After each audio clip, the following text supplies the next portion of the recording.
Қойшы батыр. Ертеде бір қойшы болыпты. Көп өмірін қой жайып өткізіпті. Сол өміріне дейін ат мініп көрмепті.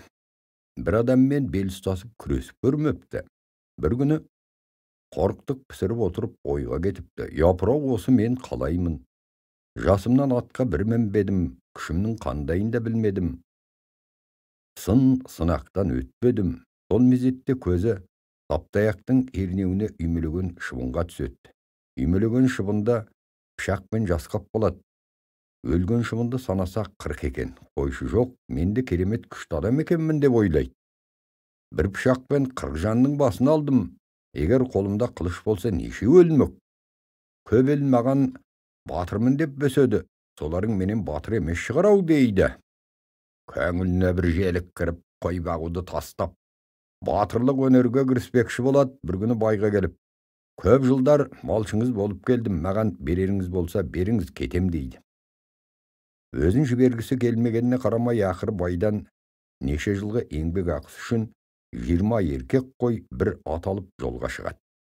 Ат мініп көрмеген ол атын жетелеп қойын айдап бір қаланың шетіне келеді. Ол жерден темірші ұсталарды көреді. Қойшыларға: мына 20 еркек қойды алып келістіріп отырып, асылдан бір қылыш соғып беріңдер. Қылыштың қанына бір шапқанда 40 жанның басын алған қылыш деп жаз дейді. 20 қойға бір емес бірнеше қылыштың келетінін білетін ұсталар сөз қайырмай мақұл болады. Қылышты дегендей қып соғып береді. Қойшы қылышты асынып, атты жетелеп тағы да кетеді. Bir емге келіп атын арқандап қойып ұйықтайды. Ұйқылы ояу жатқан бір мезетінде жанында күбірлеп сөйлеп тұрған екі адамның дүбірі естіледі. Ақырын тыңдаса бірі: бір шапқанда 40 жанның басын алса, дүниеде бұған не шақ келмек? Екеуміздің батыр болып жүргеніміз бекер екен дейді. Екінші бірі: оятып жөн сұрайық, қайдан келеді екен? Не қылған адам екен, білейік дейді. Жоқ, мұндай адамның ашуы қиын болады, өзі оянсын, жөнін сонан соң білерміз дейді анау. Бұлар сөйтіп сөйлесіп қозғалақтап тұрғанда біреуінің аяғы қойшының аяғына тиіп кетеді. Қойшы қарғып тұрып: бұл кім? Мені басынып жүрген деп қылышын сермеп қалғанда бірінің басы ұшып кетеді. Бірі атына міне қашады. Қойшы батыр қуып жетіп тіл алайын десе, атқа мінетін дәрмені жоқ. Лашсыздан өзінің атымен өлгеннің атын жетелеп артынан ереді. Аттадан барған жерге жете алмай түнді тағы иенге қонады.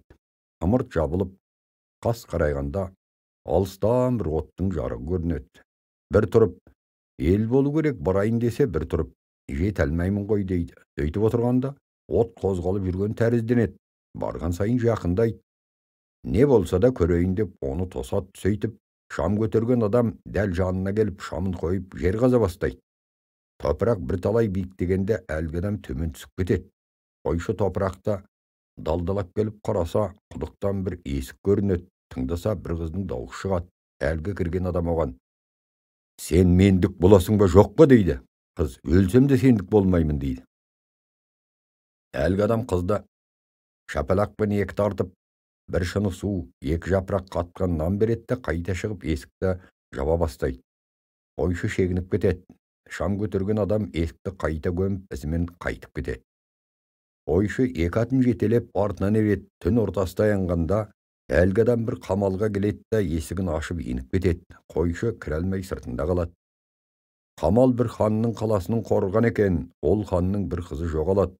Бұны бүкіл ел болып таба алмай, ақырында хан өзінің екі батырына іздетеді. Анадағы қойшыға кезігіп, бірі өліп, бірі қашып кеткен сол ханның батырлары екен. Ол ханға: бір керемет адам көрдік, бірімізді өлтірді, мен қашып құтылдым. Оның қылышында бір шапқанда 40 жанның басын алған қылыш деп жазылған жазу бар. Тапса қызды осы табады дейді. Бұл хабарды естіген хан елге: бірінші қызымды кім тапса соған беремін. Екінші, осындай бір батырды көрген адам болып маған хабарласа, оған сыйлық беремін деп жар салады. Қойшы батыр дәл осы сөз болып жатқан бір мезетте қалаға келеді. Қараса, қала ию-ию, барлық жерге хабарландыру шығарылған. Көп елдің көзі қойшыға төнеді. Қойшы бір әхуалды түсінбей біреуден сұрайды. Одан ханның қызының жоғалғанын, оны тапқан кісіге беретінін, бір жаңа батыр жөнінде қауесет тарағанын естиді. Қойшы батыр, менің түндегі көрген қызым әсілі сол бопты, ханға барып табатындығымды айтайын, қызын беріп жатса көрейін деп ойлайды. Көшеде дайын деп таба алмай жабыла төнген адамдарға: неғып тұрсыңдар, хан ордасы қайда дейді. Ел жол көрсетіп араларынан жол береді. Екі атын жетелеп